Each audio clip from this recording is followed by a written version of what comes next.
क्या 2026 में पहला तख्ता पलट ईरान में होने जा रहा है, या फिर हम मीडिया के जरिए जो पढ़ रहे हैं ईरान के बारे में वो झूठ है? क्या विदेशी मीडिया ईरान और ईरान के सुप्रीम लीडर के खिलाफ प्रोपेगेंडा फैला रहा है, या वाकई ईरान की सड़कों पर होने वाला विरोध प्रदर्शन अब इनको हटाकर ही खत्म होगा? ये सब आज आप इस वीडियो में जानेंगे। और जो फैक्ट आपसे छिपाए जा रहे हैं, जो तस्वीरें आपसे छिपाई जा रही हैं, और ईरान की सड़कों का ताजा हाल जो आपको नहीं बताया जा रहा है, इस वीडियो में मैं वो सारी चीजें आपको बताऊंगा, सारे फैक्ट बताऊंगा। क्या ये जेनजी प्रोटेस्ट है, ये भी बताऊंगा। इस प्रोटेस्ट के पीछे कौन है, ये भी बताऊंगा। 28 दिसंबर को ऐसा क्या हो गया कि प्रोटेस्ट शुरू हो गया, ये भी बताऊंगा। और कैसे इस प्रोटेस्ट का कनेक्शन एक सनकी से है, वो सनकी जो ईरान के बाहर रहता है। और अब ईरान में एक और एंट्री हो सकती है उस शख्स की, उस खानदान की, जिसे 1979 में ईरान के पहले सुप्रीम लीडर ने बाहर फेंक दिया था।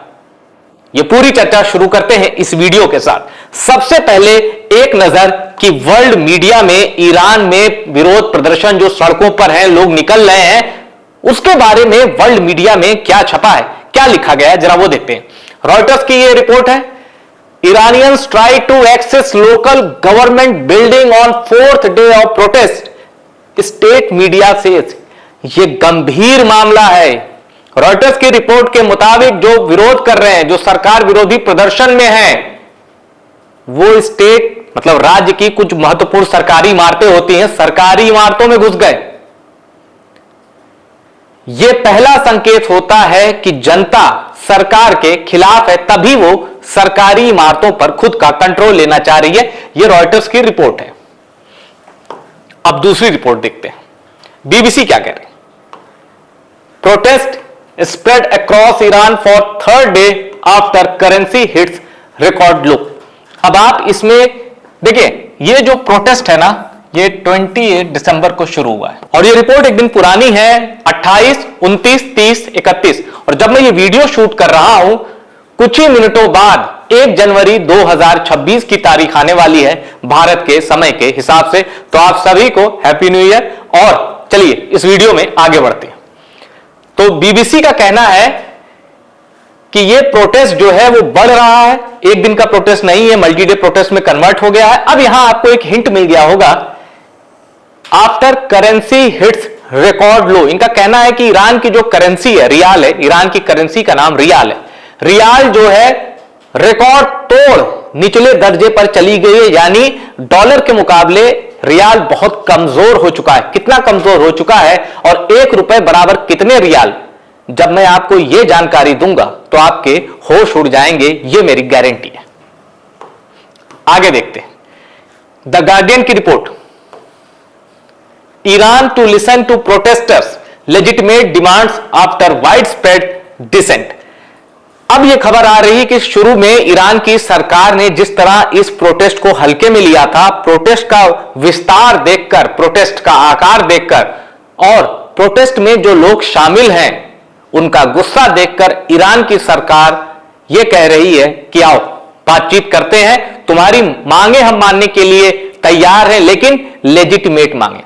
अब लेजिटिमेट का मतलब वही होगा कि भाई टेबल पर आओ, जिस पर सरकार राजी वही लेजिटिमेट, यही तो है। यानी अभी भी यह कहकर सरकार ने गेंद अपने पाले में रखी है कि भाई जो हम चाहेंगे वही मांग मानेंगे। आगे देखते हैं। अब ये देखिए, Iran exiled crown prince demands downfall of Khamenei system amid massive protest. Exiled Iranian crown prince Reza Pahlavi. अब ये जो पहलवी खानदान है, यही ईरान में सत्ता में था, राजशाही चलती थी। 1979 में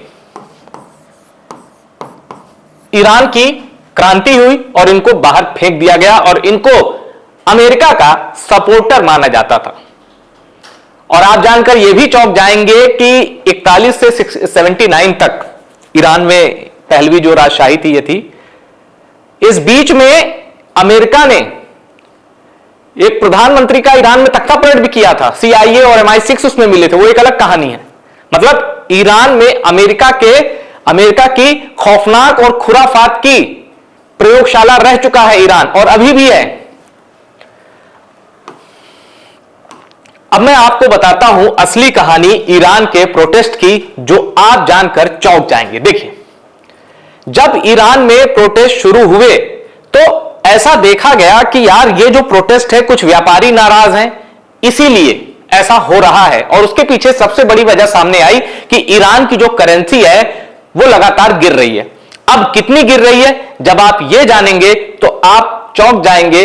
और उस गिरती हुई करेंसी का आकार जब बदला तो ईरान का सुप्रीम लीडर या ईरान के सुप्रीम लीडर खुमैनी, उनकी चिंता बढ़ गई। क्यों? क्योंकि उस रैली में, ये जो प्रोटेस्ट हो रहा, उसमें नारे क्या लगे? We are hearing things like जैन जिंदगी आजादी, वोमेन लाइफ फ्रीडम। अब ये जो महसा अमीनी वाला प्रोटेस्ट था, इसकी याद तो दिला रहा था, यहां तक फिर भी सब ठीक था।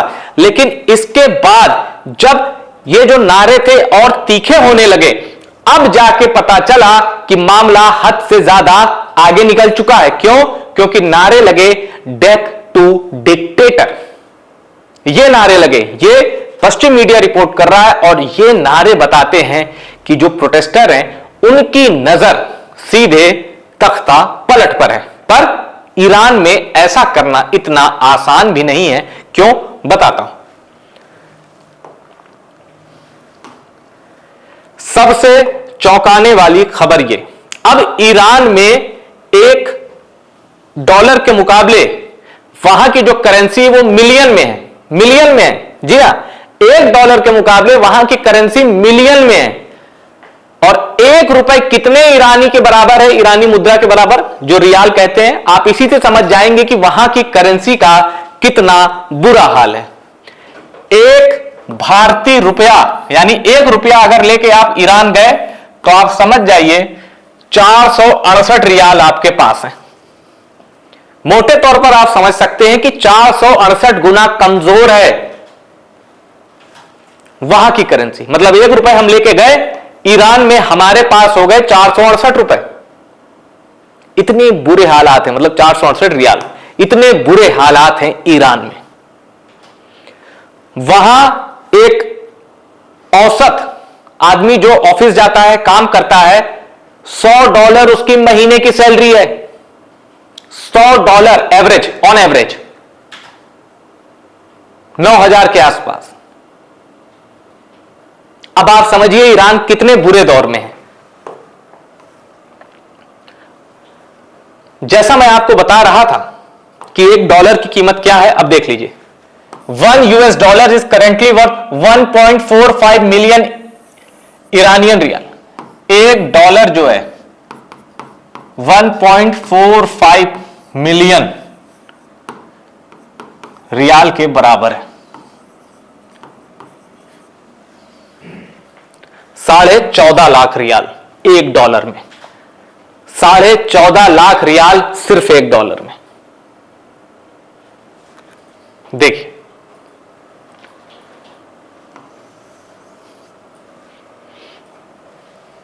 और ये देख लीजिए जो मैं आपसे कह रहा था अभी, the monthly wages of an average Iranian in full time work are now only worth slightly more than $100। यही मैं आपसे कह रहा था, एवरेज इरानियन का मासिक तनख्वाह। Basic food supplies can easily consume an entirely monthly income. खाने पानी में महीने का खर्चा गया। In an heavily import dependent country like Iran, an inflationary shock like this has had immediate destabilizing social consequences दिखना शुरू हो गया है। ईरान, अब एक चीज और मैं बता दूं यहां आपको, ईरान में रहकर जीना बहुत कठिन है। इसलिए अमेरिका और यूरोप के इतने प्रतिबंध हैं कि कोई मुल्क तरक्की कैसे कर सकता है। इसके बावजूद ईरान अगर टिका है, ईरान अगर फंक्शनिंग है, ईरान में अगर एक ऑर्डर है, तो उसकी वजह सिर्फ और सिर्फ यह है कि ईरानियों के पास एक जज्बा है। जज्बा किस लिए? वो दुनिया के इकलौते शिया मुस्लिम देश हैं जहां शिया मेजॉरिटी में है, शिया सरकार में है, और यह जज्बा दुनिया का इकलौता शिया देश होने का, जैसे इजराइल दुनिया का इकलौता यहूदी देश, जज्बा उधर भी है, ईरान में भी है, और यह जज्बा तमाम विपत्तियां, तमाम संकट आने के बाद भी ईरान टिका हुआ है। इसकी इकलौती वजह जज्बा है। अब आगे बताता हूं ईरान रिवॉल्यूशन जो एक करंटली चल रही है, जिसको ईरान का सो कॉल्ड रिवॉल्यूशन माना जा रहा है, जो प्रोटेस्ट अभी ऑन गोइंग है। अब इसके बारे में देखिए, कहा जा रहा है कि इस आंदोलन को उन महिलाओं का सपोर्ट भी मिल गया है जो हिजाब आंदोलन के समर्थन में थी। यानी वो हिजाब जो उनकी मोरल पुलिसिंग थी ना, मोरल पुलिसिंग ईरान में, कि कहीं भी देखा राह चलते अगर देखा कि किसी लड़की ने हिजाब नहीं पहना है तो उसकी पिटाई शुरू, यह ईरान में हुआ है। ऐसे कई वीडियो है सोशल, माफ कीजिएगा, ऐसे कई वीडियो है सोशल मीडिया पर। अब ऐसी तमाम महिलाएं इस प्रोटेस्ट से जुड़ गई हैं जो 28 दिसंबर को शुरू हुआ था, और मुट्ठी भर व्यापारियों ने वो शुरू किया था। वो टाइमलाइन भी मैं आपको बताऊंगा। अब ये 2026 का जरा जो बजट ड्राफ्ट हुआ है वो देख लीजिए। टैक्स बढ़ा दिया गया है 62% विथ इन्फ्लेशन एट 50%। अब जो ये देखिए, which many on the street see as straightforward robbery, सरकार डाका डाल रही है, ये मैसेज जा रहा है ईरान की जनता में। अभी जो ड्राफ्ट हो रहा है बजट, जो भाई 2026 में बजट जो आएगा, टैक्स बढ़ा दिया गया है 62%।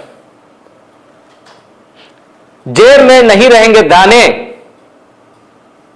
आंदोलन फूटेगा, चाहे वो ईरान हो या दुनिया का कोई भी देश हो। वही ईरान में हो रहा है। अब देखिए एक और चीज, पब्लिक क्या कह रही है। पब्लिक का जो ताजा रिस्पांस है 28 दिसंबर के बाद से, जरा वो भी देखिए। Public reaction suggest Iranian no longer differentiate between reformers and hardliners in their political leadership.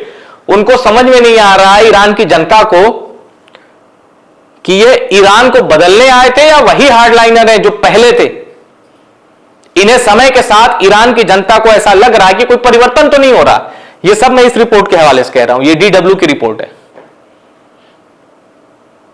DW जानी मानी न्यूज एजेंसी है दुनिया की, उसकी रिपोर्ट है ये। अब आपको बताता हूं कि 28 दिसंबर को क्या हुआ था, प्रोटेस्ट कैसे शुरू हुआ था ईरान में।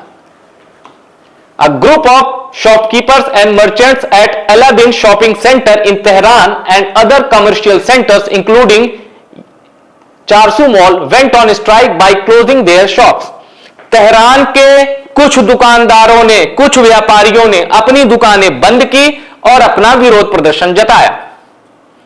यानी इस विरोध प्रदर्शन की शुरुआत, इसको जो जेनजी आंदोलन कह रहे हैं, यह गलत है। यह जेनजी आंदोलन नहीं है। इस आंदोलन की शुरुआत व्यापारियों ने की थी। ईरान का जेनजी स्कूलों में होगा, कॉलेजों में होगा। ईरान का जेनजी दुकानों में नहीं होगा, होंगे भी तो इतने कम तादाद की वो चले गए, आंदोलन शुरू कर दिया उन्होंने। ये गलत बात है। ये आंदोलन वहां के व्यापारियों का है, शुरुआत कह रहा हूं। अब उस आंदोलन के दायरे में महिलाएं, जेनजी सब आ गए हैं। शुरुआत लेकिन व्यापारियों ने की थी।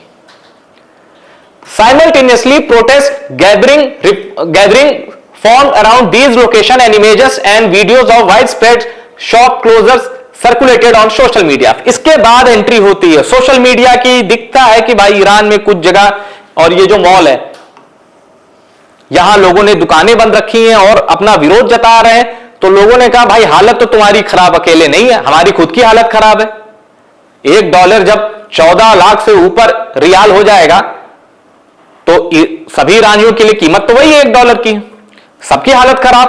उन्होंने प्रोटेस्ट को ज्वाइन किया कि यार दिल बहल तो जाएगा इस ख्याल से, हाल मिल गया तुम्हारा अपने हाल से। चले गए, उन्होंने प्रोटेस्ट ज्वाइन कर लिया। अब इस प्रोटेस्ट को ईरान की हर असंतुष्ट जनता का, हर असंतोष में व्याप्त हर वर्ग का, सरकार से जो नाराज था, सुप्रीम लीडर तक से जो नाराज था, हर वो शख्स इस आंदोलन से जुड़ गया। अब 29 दिसंबर को क्या होता है, और यहां एक बात और है, 28 दिसंबर तक यह आंदोलन पीसफुल था। यह बात सच है, सच है। इनफैक्ट यहां आप एक लाइन देखेंगे, protesters also chanted law enforcement support support. उन्होंने सिक्योरिटी फोर्सेस से कहा हमें सपोर्ट करो। अब सिक्योरिटी फोर्सेस भी कौन है? आम ईरानी तनख्वाह पाने वाले, उनकी सैलरी भी तो कम होगी। प्रोटेस्टर और सिक्योरिटी फोर्सेस के बीच पहले दिन कोई क्लैश नहीं हुआ। 29 दिसंबर को पूरे तेहरान में यह प्रोटेस्ट फैल जाता है। Footage verified bye independent sources showed crowd at malls near Tehran grand बाजार चैंटिंग आजादी। सरकार के खिलाफ यह सीधे सीधे नारेबाजी थी ईरान में। और यहां एक लाइन जो आप पढ़ेंगे वो आपके होश उड़ा देगी। वो लाइन ये है, Demonstrators chanted slogans critical of the supreme leader, including death to dictator. Death to dictator ये नारे लगाए गए और ये डॉक्यूमेंटेड है। ईरान की सड़कों पर ये नारे लगाए गए किसके खिलाफ? ईरान के सुप्रीम लीडर के खिलाफ। अब आगे बढ़ूं तो ईरान के सुप्रीम लीडर की जरा मिस्ट्री आपको बतानी जरूरी है। ये देखिए, ईरान में आज तक 2 ही सुप्रीम लीडर हुए हैं, क्योंकि 1979 में ईरान रिवॉल्यूशन होता है। अमेरिका के जो पालतू राजा थे उनको भगाया जाता है और रूहुल्लाह खोमैनी आते हैं, ईरान के पहले सुप्रीम लीडर 79 से 89 तक। उसके बाद अली खामनेई जो अभी सुप्रीम लीडर हैं, ये ईरान के दूसरे सुप्रीम लीडर हैं। 1989 से ये अभी तक है। और पूरी दुनिया में जो शिया हैं, जो शिया कम्युनिटी के लोग हैं, भारत में बहुत बड़ी तादाद है शिया समुदाय के लोगों की, वो इनको अपना लीडर मानते हैं। पूरी दुनिया के जो शिया, और मतलब कोई ना माने तो उनकी मर्जी है, पर पूरी दुनिया की शिया कम्युनिटी इनको अपना लीडर मानती है। अब इनकी वेबसाइट भी है। पूरी दुनिया के जो शिया हैं वो अपने सवाल पूछते हैं कि दीन के मुताबिक क्या करें क्या ना करें, ऐसी परिस्थिति आए तो क्या करें, तो ये उनका जवाब देते हैं।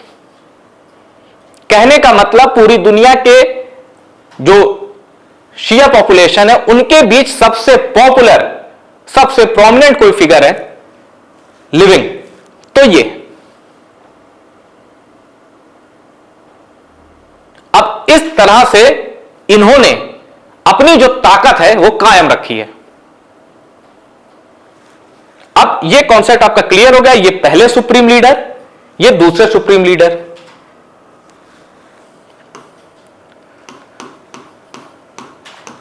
और मैं यहां तक आपको बता चुका था। अब बात करते हैं एक और चीज की। सुप्रीम लीडर के प्रति ईरान में जो कमिटमेंट है, अब वो देखिए। आपको याद होगा मई में 12 दिनों का युद्ध हुआ था। ऐसा लगा था कि आग पार हो गया है। इधर से रॉकेट मारी जाती थी, रिवोल्यूशनरी गार्ड इधर से रॉकेट मारते थे इजराइल की ओर, इजराइल मारता था, प्रहार करता था इधर ईरान पे। ऐसा लगता था कि अब ये जो अदावत है, बारूदी अदावत, ये अब वर्ल्ड वॉर की शक्ल ले चुकी है। इजराइल की ओर से कैसे बयान आ रहे थे कि इस बार सुप्रीम लीडर का द एंड। नेतन्याहू कितने उग्र बयान दे रहे थे, लेकिन और याद कीजिए ट्रंप का क्या बयान था कि हमें पता है ईरान के सुप्रीम लीडर की लोकेशन। और कितने ऐसे शब्द इस्तेमाल किए थे डोनाल्ड ट्रंप ने जो एक देश का राष्ट्राध्यक्ष दूसरे सुप्रीम लीडर के खिलाफ नहीं करेगा। बहुत आपत्तिजनक शब्दों का इस्तेमाल किया था डोनाल्ड ट्रंप ने। अब उस दौर में यह बात सच है कि ईरान के सुप्रीम लीडर को बंकर में शिफ्ट किया गया और एक ऐसी आशंका थी कि ईरान में बगावत हो सकती है। सुप्रीम लीडर के खिलाफ रिवॉल्यूशनरी गार्ड का कोई धड़ा या कोई राजनीतिक धड़ा खड़ा हो सकता है और कह सकता है कि ठीक है, अब हो गया, अब हम ईरान को देखेंगे। बहुत तेजी से ऐसी खबरें उठी थी, लेकिन उस मुश्किल दौर को भी एक बुजुर्ग शख्स झेल ले गया। कोई तख्ता पलट नहीं हुआ, बल्कि अपने सबसे मुश्किल दौर में, अगर ईरान इराक वॉर जो सद्दाम हुसैन वाली थी, उस लड़ाई के बाद ईरान ने सबसे मुश्किल कोई दौर देखा है तो वो 12 दिन की जंग थी जो मई 2025 में हुई थी। उस मुश्किल दौर में भी ईरान के टॉप कमांडर अपने सुप्रीम लीडर के साथ रहे, जबकि पूरे आसार थे कि तख्ता पलट हो सकता है, सुप्रीम लीडर के साथ कुछ भी हो सकता है। उस वक्त भी ईरान ने बताया कि उनके लिए सुप्रीम लीडर के मायने क्या हैं, लेकिन तब सवाल था इजराइल के साथ जंग का, रोटी पानी का सवाल नहीं था। रोटी पानी का सवाल अब आया है, इसलिए सुप्रीम लीडर के खिलाफ भी ईरान में नारेबाजी हो रही है। अब ये देखिए, वो जो 12 दिन का युद्ध था इजराइल और ईरान वाला, 610 लोग मारे गए थे, करीब 5000 लोग इंजर्ड हुए, जिनमें मरने वालों में 13 बच्चे, 49 महिलाएं, 185 महिलाएं घायल हुई, 5 हेल्थ केयर वर्कर्स मारे गए, 7 हॉस्पिटल को निशाना बनाया गया, 4 हेल्थ यूनिट डैमेज हुई। और अब देखिए, डेली मेल में यह तस्वीर छापी गई है ईरान सोर्सेस के हवाले से। डेली मेल का दावा है, जो ब्रिटिश न्यूज एजेंसी है, बहुत ज्यादा डिजिटल वेंचर, उसका बहुत पढ़ा लिखा, बहुत पढ़ा जाता है, बहुत शेयर किया जाता है। तो डेली मेल ने ये थियानमेन स्क्वायर, जो चाइना में 1989 वाला सीन था ना, टैंक के सामने एक शख्स खड़ा हो जाता है, तो वैसी तस्वीर, उससे इसकी तुलना की गई है। ये ईरान की तस्वीर है, इसी 28 दिसंबर से जो प्रोटेस्ट शुरू हुआ उसकी तस्वीर है। ये आप देख सकते हैं ईरान के सिक्योरिटी फोर्सेस को। A photo of a lone demonstrator defiantly sitting on the road in front of arm security forces in Iran has gone viral on social media. तो इस शख्स की तुलना थियानमेन स्क्वायर वाले उस शख्स से की जा रही है जो टैंक के सामने खड़ा था। यहां भी ये शख्स खड़ा है और ईरान की सिक्योरिटी फोर्सेस की ताकत से बेपरवाह। इस तस्वीर को मैं वेरीफाई नहीं कर पा रहा हूं, लेकिन डेली मेल बड़ा क्रेडिबल एक सोर्स है, उसने इसको पोस्ट किया। अब देखिए ईरान की परेशानी क्या है। ईरान में कौन इजराइल का एजेंट है, कौन अमेरिका का एजेंट है, यह किसी को नहीं पता। क्योंकि जब कुछ फोर्स का commander Qasem Soleimani Baghdad airport पर उनकी मौत हुई तो पता चला कि यह सीआईए और मोसाद का ज्वाइंट ऑपरेशन था। कोऑर्डिनेट किसी ऐसे शख्स ने भेजे थे जो कासिम सुलेमानी के मुलाकात से कुछ देर पहले उन्हीं के साथ था या उन्हीं के इर्द गिर्द था। प्रीडेटर ड्रोन से मिसाइल गिरी, कासिम सुलेमानी की बगदाद एयरपोर्ट पर सीआईए और मोसाद के ऑपरेशन में हत्या हो जाती है। उसके बाद क्या होता है, कासिम सुलेमानी का शव आता है। अब ईरान में कासिम सुलेमानी एक सुपर हीरो था, लिविंग लेजेंड। अब अमेरिका की नजर में वो आतंकवादी। अब अमेरिका ने कासिम सुलेमानी को क्यों मारा? आप सोचेंगे ना, कासिम सुलेमानी क्यों मारा? क्योंकि अमेरिका को शक था कि कासिम सुलेमानी अमेरिका पर हमले की प्लानिंग कर रहे हैं। शक के आधार पर अमेरिका ने जान ले ली ईरान के कुछ फोर्स के कमांडर की, शक के आधार पर। अमेरिका है, कुछ भी करने की लाइसेंस है उसको, और लाइसेंस टू किल उसका पसंदीदा लाइसेंस है। कासिम सुलेमानी की जब अंतिम यात्रा निकलती है, हजारों ईरानी उमड़ते हैं। कुछ लोग कहते हैं कि ईरान में इससे ज्यादा भीड़ शायद देखने को ना मिले किसी के अंतिम दर्शन पे या किसी के अंतिम यात्रा पे। उस अंतिम यात्रा के दौरान जो भीड़ आई थी, इस्लामिक स्टेट खुरासान के दहशतगर्द उस भीड़ में फिदायीन हमला कर देते हैं, कई लोग मारे गए थे। वो अलग कहानी है। आइए आज ईरान के प्रोटेस्ट पर। हां, तो मैं ये कह रहा था, executions in Iran estimated to have doubled in 2025। आपको पता है मोसाद ने ईरान के कितने न्यूक्लियर साइंटिस्ट मार दिए, फिजिक्स के कितने बड़े बड़े प्रोफेसर मार दिए, कितने बड़े बड़े सेना के कमांडर मार दिए। मोसाद के बूते का नहीं है ये, अगर ईरान में गद्दार ना होते। अब वो गद्दार ईरानी भी है, कुछ मोसाद के एजेंट भी हैं। एक बहुत बड़ा ईरान का वैज्ञानिक था जिसको मारने के लिए मोसाद ने ईरान के ही एक किक बॉक्सर था एक ईरान का बड़ा यंग, उसका ब्रेन वॉश कर दिया था। गूगल पे आप पढ़ेंगे स्टोरी मिलेगी। तगड़ा किक बॉक्सर ईरान का, उसका ब्रेन वॉश किया, फिर उसकी मदद से कैसे मारा, मतलब उसने कहीं बॉम्ब प्लांट कर दिया था शायद किस गाड़ी पे,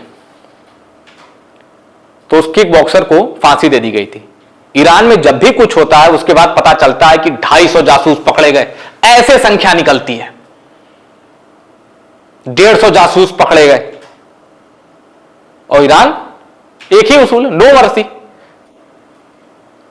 इसमें कोई शक नहीं, दो बातें याद रखिएगा, इसमें कोई शक नहीं कि ईरान के साथ पश्चिमी देशों ने बैन लगाने की जो एक रेस छेड़ी है ना, ईरान करा रहा है। ईरान के साथ अमेरिका और यूरोप की जातियां हैं, पर इसमें भी कोई शक नहीं कि ईरान बहुत कट्टर तरीके से ऑपरेट होता है, बहुत कट्टर शासन है ईरान में। अब वो अच्छा बुरा हो सकता है, पर शासन वहां कट्टर है, इसमें कोई डाउट नहीं। आगे बढ़ते हैं। अब देखिए ईरान की हालत, मतलब 2018 तक फिर भी सब मामला ठीक था। एक ऐसी डील जिससे हाथ डोनाल्ड ट्रंप ने खींच लिया, उसके बाद ईरान सबके निशाने पे आ गया और वहां से इजराइल को एक मौका मिल गया कि अब तो मैदान खुला है, खेलते हैं ईरान के खिलाफ। क्या हुआ था? Tensions in the Gulf have risen to new high since May 2018। मई 2018 के बाद खाड़ी में, गल्फ में तनाव बढ़ गए। क्या हुआ? When the Trump administration withdrew from a 2015 international nuclear accord with Tehran के साथ एक न्यूक्लियर डील थी, 2015 में वो डील हुई थी, ट्रंप आए थे, वो डील की, ट्रंप जाने लगे, ट्रंप की विदाई का समय आ गया, ट्रंप ने वो उस डील से हाथ खींच लिया।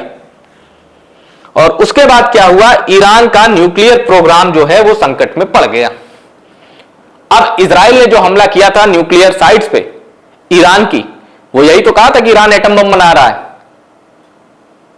यही कह के तो इजराइल ने अटैक किया था, हम ईरान को एटम बम नहीं बनाने देंगे।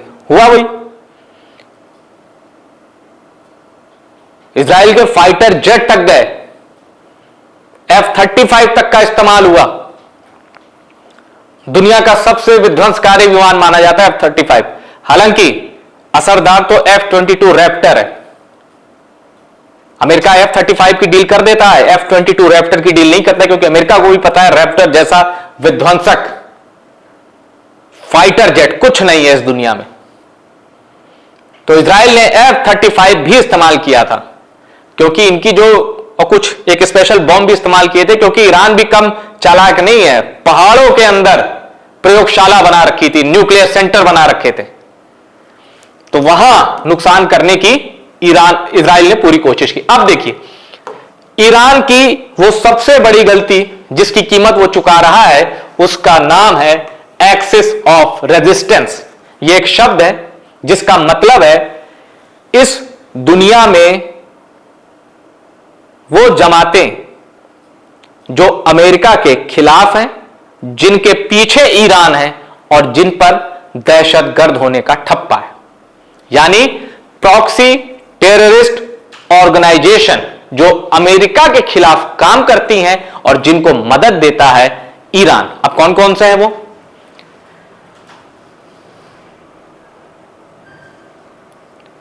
माफ कीजिएगा, इसमें नाम नहीं है, मैं आपको नाम बता देता हूं। उसमें नाम आ जाता है हूती का, हूती रिबेल्स जो यमन वाले हैं, उसमें नाम आ जाता है हमास का, उसमें नाम आ जाता है हिजबुल्लाह का। इन सबको एक्सिस ऑफ रेजिस्टेंस के तहत गिना जाता है, ऐसे संगठन जो अमेरिका विरोधी हैं और जिनको मदद देता है, जिनकी बैकबोन है ईरान, जिनको पूरा फाइनेंस करता है ईरान। इजराइल पर 7 अक्टूबर का जो अटैक हुआ था 2023, जिसमें एक दिन में 1000 से ज्यादा इजरायलियों को मार दिया गया, बताते हैं कि वो पूरी ईरान की फाइनेंसिंग थी, पूरी फंडिंग ईरान की थी, बताते हैं लोग ऐसा।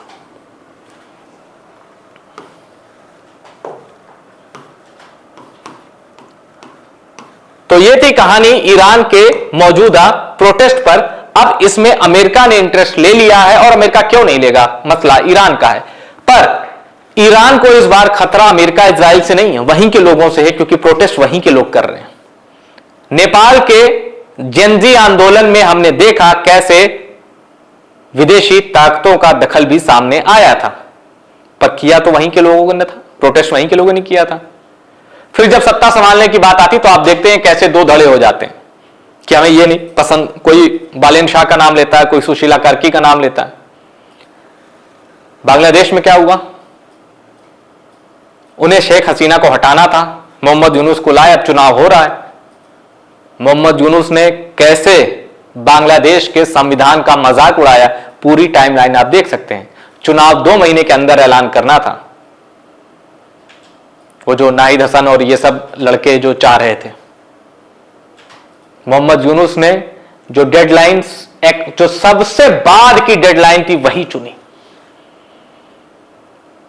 अभी एक हादी है वहां का, उसकी हत्या हुई तो उसके भाई ने आरोप लगाया यूनुस ने मरवाया।